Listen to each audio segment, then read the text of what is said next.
Jadi kami nyatakan bahwa menerima MBG hukumnya haram karena al-i'an menolong kemaksiatan, hukumnya maksiat.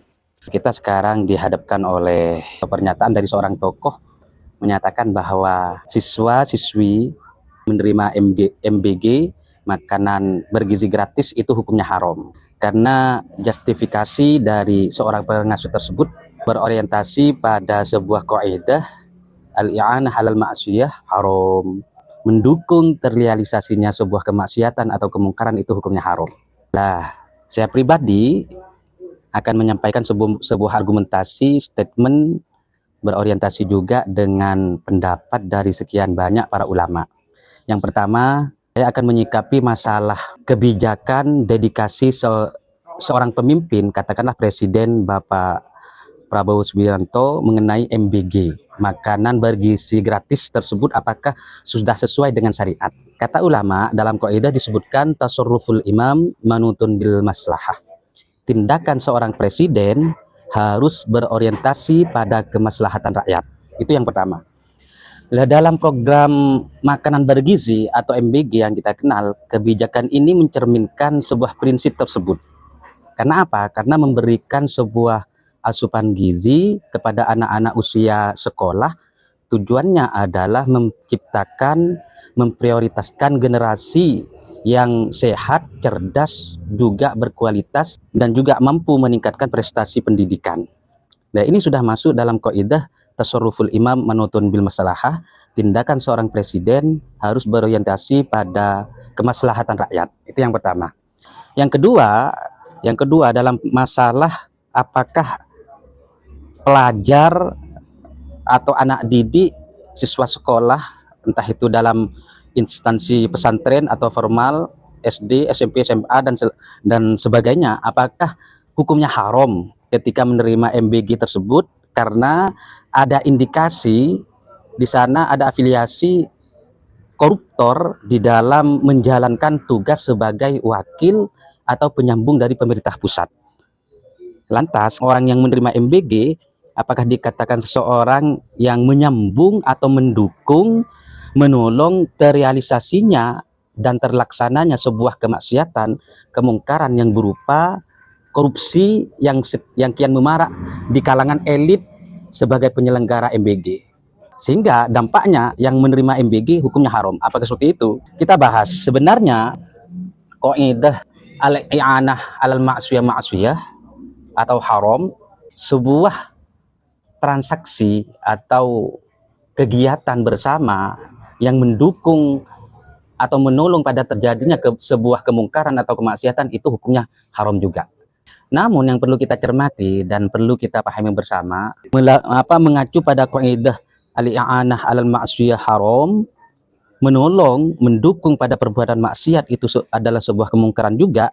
Ini batasannya jika memang maksiat kemungkaran tersebut tidak akan terjadi sebelum datang bantuan dari kita. Nah, ini baru kita masuk pada konsep i'anah 'alal ma'siyah haram. Nah, suatu perbuatan termasuk membantu maksiat apabila maksiat tersebut ya belum terjadi sebelum bantuan kita diberikan. Berbeda jika memang maksiat tersebut sudah terjadi sebelum kita datang, maksiat tersebut sudah jadi, kemungkaran tadi sudah ada, maka ini tidak masuk dalam konsep i'anah 'alal ma'siyah. Contoh, semisal kata Rasulullah SAW, muttafaqun alaih ini, la yabi'u hadirun libadin. Janganlah orang yang hadir, orang kota melakukan transaksi jual beli pada orang kampung atau orang pedesaan.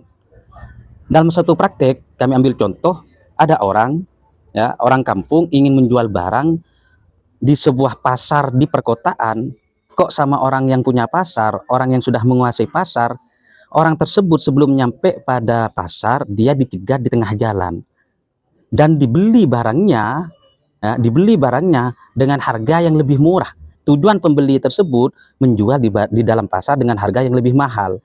Dan ini si penjual tadi tidak tahu harga di dalam pasar. Ini hukumnya haram. Tidak boleh seperti itu. Kata ulama, yang disinyalir di dalam Hasyiah Asyarwani wal Ubadi ala Tuhfah ya. Ini meskipun orang tersebut ya tahu bahwasannya nanti akan dijual oleh si pembeli ini di dalam pasar dengan harga yang lebih mahal yang asalnya hukumnya haram, apakah ini dikatakan mendukung pada realisasi terjadinya kemaksiatan atau kemungkaran? Jelas tidak. Karena apa? Karena dia ada hajat untuk menjual barang dan dia tidak tahu ya, karena dia butuh dijual sesuai harga yang dia kehendaki pada pemborong tadi. Meskipun yang ini hukumnya haram. Nah, ini tidak dikatakan ya anak alal maksiyah, tidak dikatakan orang yang mendukung atau menolong pada terjadinya kemaksiatan yang dilakukan oleh pemborong tadi. Makanya di dalam Hawashi Asyarwani ala Tuhfah juga disebutkan contoh yang paling gampang, al-la'abu ala syatranjih makruhun inda Syafi'i wa haramun indal Malikiyah wal Hanafiyah. Katakanlah seperti itu. Bermain sekak ya, menurut Imam Syafi'i itu hukumnya makruh. Sedangkan menurut kalangan ulama Hanafiyah itu hukumnya haram.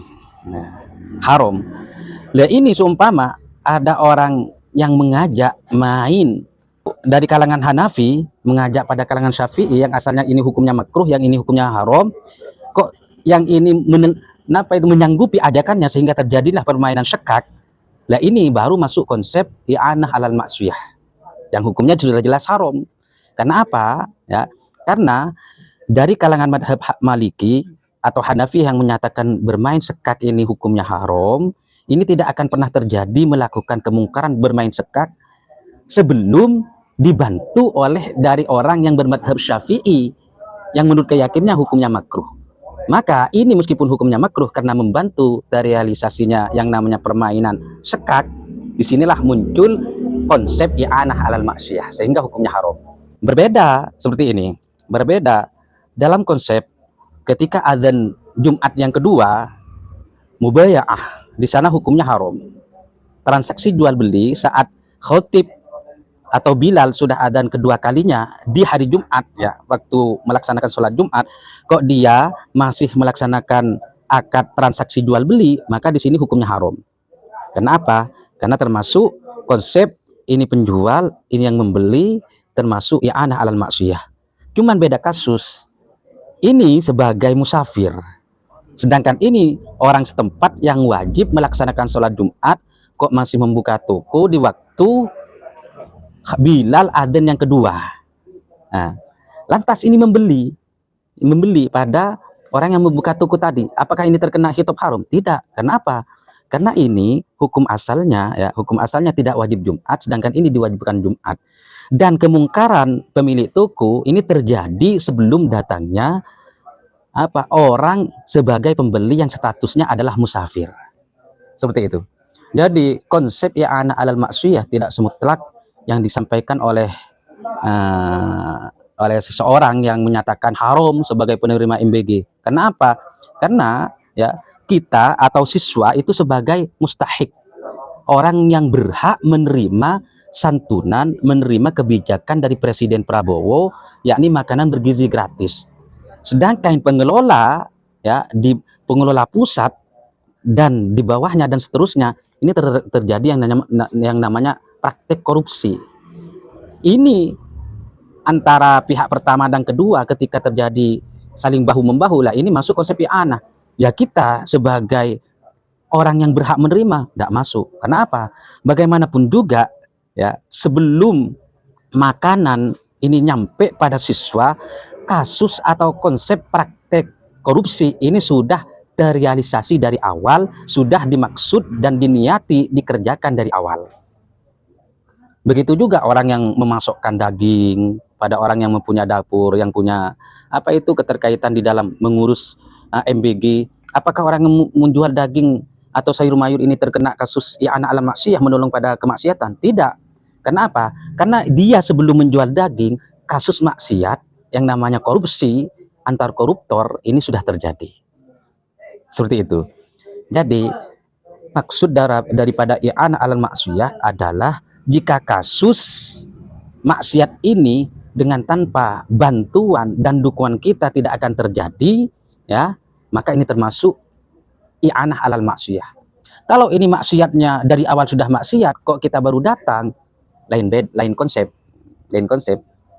Sebagaimana ada orkes ya, ini maksiat sudah jadi, kok saya jualan tahu di sana, apakah saya dikatakan orang yang mendukung maksiat? Enggak. Kenapa?